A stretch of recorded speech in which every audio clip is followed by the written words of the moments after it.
नाज़रीन, ब्रेक से पहले बात हो रही थी डॉक्टर तबस्सुम अलवी के साथ डिप्रेशन के मुताल्लिक़। आइए बातचीत का सिलसिला आगे बढ़ाएं।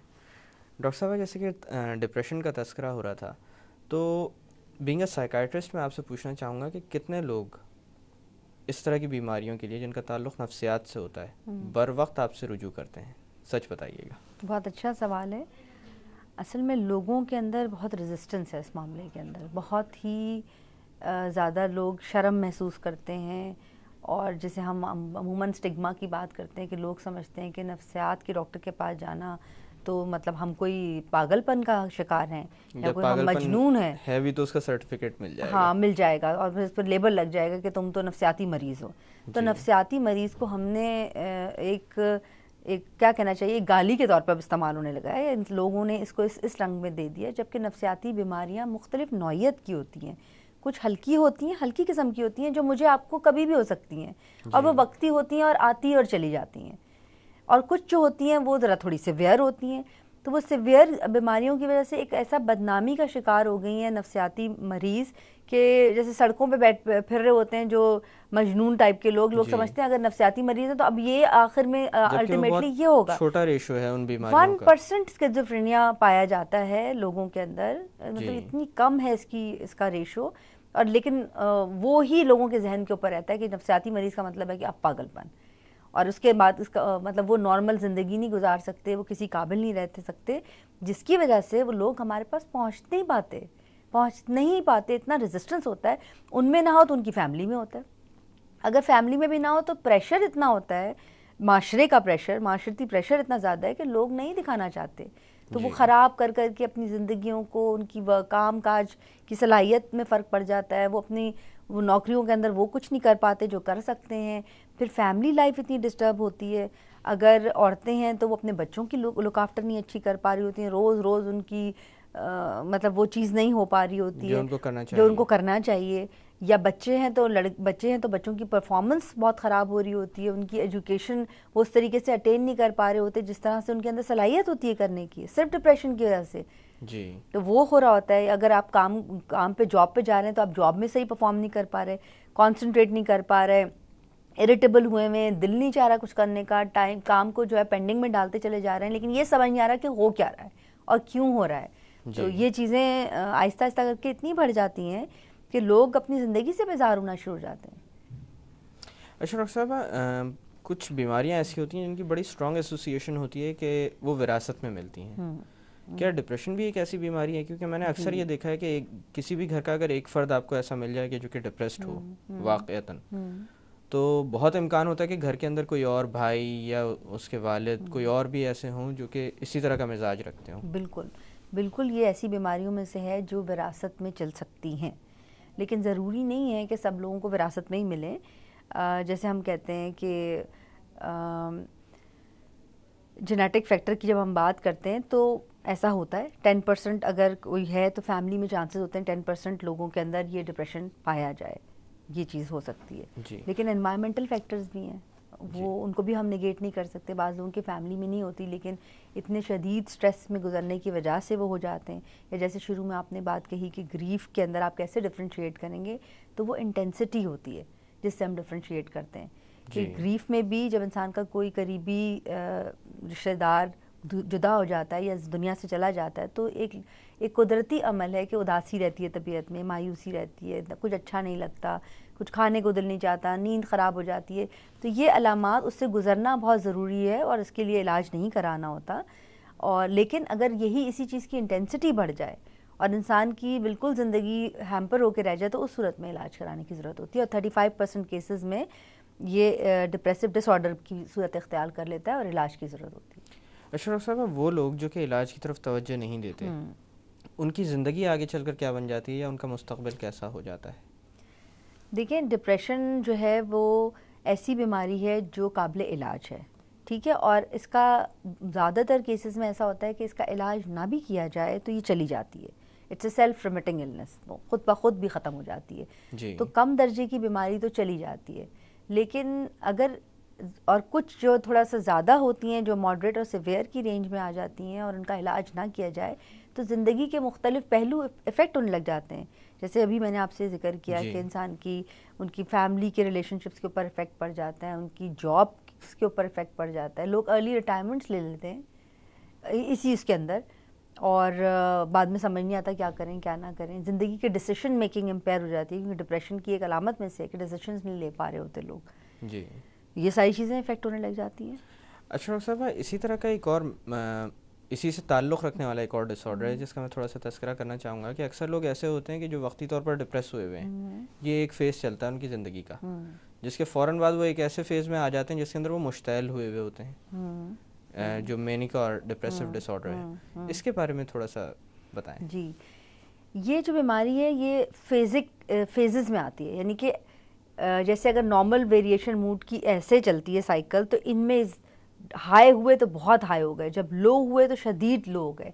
तो मेनिया का फेज़ और डिप्रेशन का फेज़, ये दोनों फेजेस चलते हैं, बारी बारी चलते हैं। बीच में ऐसा भी टाइम आता है जिसमें नॉर्मल हो जाते हैं, बिल्कुल नॉर्मल फंक्शनिंग के लेवल पे आ जाते हैं।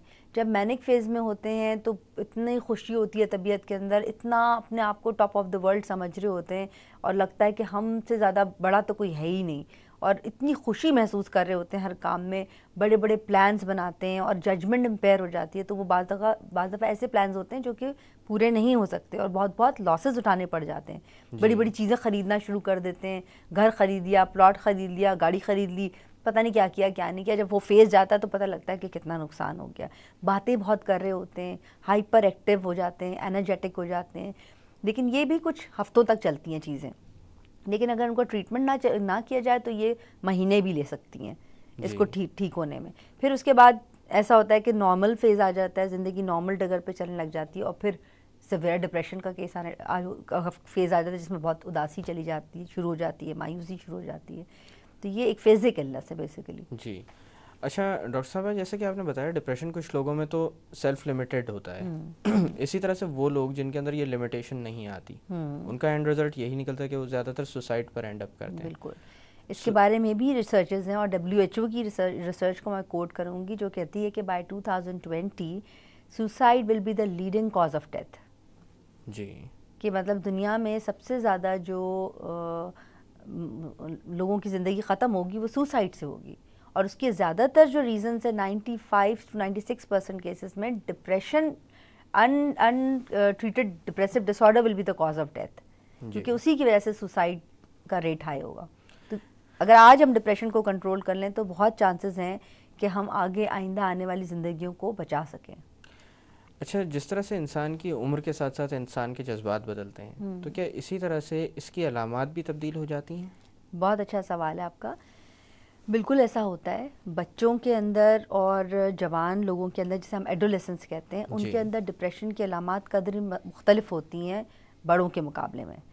वो इस तरह से कि बच्चों के अंदर जब डिप्रेशन होता है तो एक तो वो इरिटेबल ज़्यादा होते हैं, बात बात पे गुस्सा, बात बात पे चिड़चिड़ापन ज़्यादा होता है उनमें, और प्लस ये कि वो अपने जज्बात का उस तरह इजहार नहीं कर सकते जिस तरह एक बड़ा इंसान कर सकता है, या वो जिस अमल से सोच के गुजर रहा होता है वो अपना इजहार नहीं कर सकते। तो उनकी जो परफॉर्मेंस है स्कूल की वो ख़राब होने लग जाती है, उनके ग्रेड्स नीचे जाने लग जाते हैं, वो बाज़ दफ़ा ऐसी एक्टिविटीज़ में इन्वॉल्व हो जाते हैं जिसको हम कहते हैं पता नहीं बच्चा बिगड़ गया, वो ड्रग्स लेना शुरू कर देते हैं, वो खुशी का एलिमेंट लाने के लिए अपनी ज़िंदगी के अंदर, या और ऐसी एक्टिविटीज़ में इन्वॉल्व होते हैं जो कि हमारे लिए कल्चरली एक्सेप्टेबल नहीं है।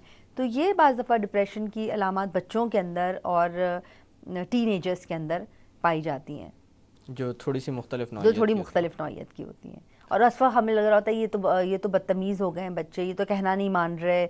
और ये वैसे भी एडोलेसेंस एक ऐसी एज होती है जिसमें बच्चे माँ बाप से थोड़ा सा सरकश होते हैं, और उसको नॉर्मल समझना माँ बाप के लिए बड़ा ज़रूरी है कि वो ये समझें कि इस एज में बच्चे करते हैं, वो अपने आप को ज़्यादा बेहतर समझते हैं माँ बाप के मुकाबले में, वो समझते हैं कि हमें ज़्यादा पता है। तो उसमें माँ बाप की पेशेंस बहुत ज़रूरी है और इस बात की समझ बहुत ज़रूरी है कि ये क्या हो रहा है। और on the top of it अगर डिप्रेशन हो जाए तो फिर वो चीज़ें और ख़राब हो जाती हैं, और ना समझ आने की वजह से चीज़ों एक किस्म का अजीब सी एक क्योस क्रिएट हो जाता है। अच्छा डॉक्टर साहब, खुद साख्ता ख़राब आदतों की वजह से, फॉर एग्जांपल स्मोकिंग वगैरह है, या फिर ड्रग्स जो लोग यूज़ करते हैं, और इवन अल्कोहल भी, क्योंकि इंटरनेशनली तो वो पिया जाता है और लीगल भी है, यहाँ पर इलीगल है लेकिन यहाँ पर भी पिया भी जाता है। तो इसी मुनासबत से मैं आपसे ये पूछना चाहूँगा कि इस तरह की अद्वियात जो कि इंसानी जहन पर बहुत असर रखती हैं, इनसे डिप्रेशन का कोई ताल्लुक़ होता है या ये मामला ख़राब हो सकता है? इनसे डिप्रेशन का बहुत गहरा ताल्लुक़ है, क्योंकि देखिए ये दोनों चीज़ों में आता है, ये कॉज एंड इफ़ेक्ट रिलेशनशिप है। बाज़ दफ़ा जब लोगों के अंदर डिप्रेशन की अलामात पाई जाती हैं तो वो डिप्रेशन को दूर करने के लिए ड्रग्स लेते हैं, क्योंकि ये सब चीज़ें जो हैं, ये चर्स हो गई, अफीम हो गई, अल्कोहल हो गई, ये वक्ती तौर पे इंसान के अंदर एक खुशी पैदा करती है, यूफोरिया जिसे हम कहते हैं, वो यूफोरिक हो जाते हैं। और जो सबसे ज़्यादा हीरोइन में नज़र आता है, कि एकदम से जो है ना तबीयत के अंदर खुशी और मगन हो जाते हैं और मज़ा आने लग जाता है। वो उस डिप्रेशन को अवॉइड करने के लिए ये इस तरह के नशे में पड़ जाते हैं, लेकिन उसकी ज़िंदगी पे क्या असरात होंगे इसका कुछ उनको नहीं पता होता। और प्लस ये कि जब ये चीज़ें ले रहे होते हैं तो उसकी वजह से भी डिप्रेशन हो जाता है, तो कॉज में भी डिप्रेशन है और इफ़ेक्ट में भी डिप्रेशन है। तो दोनों सूरतों में अगर हम डिप्रेशन को ट्रीट कर लें तो बहुत चांसेस हैं कि ड्रग अब्यूज़ कम हो जाए। अच्छा डॉक्टर साहब, क्या डिप्रेशन से बचना मुमकिन है? एक आम इंसान कोई ऐसे इक़दाम कर सकता है रोज़मर्रा की ज़िंदगी में कि वो डिप्रेस ना हो? देखिए, डिप्रेस ना हो, डिप्रेशन कोई ऐसी चीज़ नहीं है कि ना हो, मेरा ख्याल है कि होना ज़रूरी है। रोज़मर्रा की ज़िंदगी में 2-4 दिन 2-4 घंटे अगर डिप्रेशन हो जाए तो ये कोई बुराई की बात नहीं है। चलें, एबनॉर्मली डिप्रेस ना हो एबनॉर्मल डिप्रेस ना हो, इसके लिए जो अच्छी चीज़ है वो ये है कि एक्सरसाइज, वॉक, ये ऐसी चीज़ें हैं जो ज़िंदगी के अंदर आपके नॉर्मली जो आपकी जो एंडोर्फिन्स हैं उनको रिलीज़ करती हैं, और नॉर्मली इंसान जो है वो बेहतर रह सकता है अपनी ज़िंदगी के अंदर। फिर मसरूफ़ियात, हेल्दी मसरूफ़ियात बहुत ज़रूरी हैं। अमूमन आपने देखा होगा कि ख़वातीन एक एज में जाकर जो है वो बहुत इन चीज़ों का शिकार हो जाती हैं, और उनको अगर ज़िंदगी के अंदर नॉर्मल कोई ऐसी मसरूफ़ियात दे दी जाएँ तो उससे वो बहुत बेहतर हो सकती हैं। फिर ये कि इंसान की जो कोपिंग स्किल्स होती हैं, यानी कि कोई प्रॉब्लम आ गई है तो उसे सॉल्व करने की स्किल, या कोई इंसान के जज्बात है तो उनका इजहार सही वक्त पर सही जगह अगर कर दिया जाए तो बहुत चांसेस होते हैं कि चीज़ें बढ़े ना और पेंट अप ना हो जी, तो उससे बहुत बेहतरी आ जाती है। डॉक्टर साहब, यहाँ पे थोड़ी देर के लिए बातों का सिलसिला रोकते हैं जी। नाजरीन, वक्त हो एक छोटी सी कमर्शियल ब्रेक का। ब्रेक से वापस आकर डिप्रेशन के मुतालिक मज़ीद बात की जाएगी। Don't go anywhere.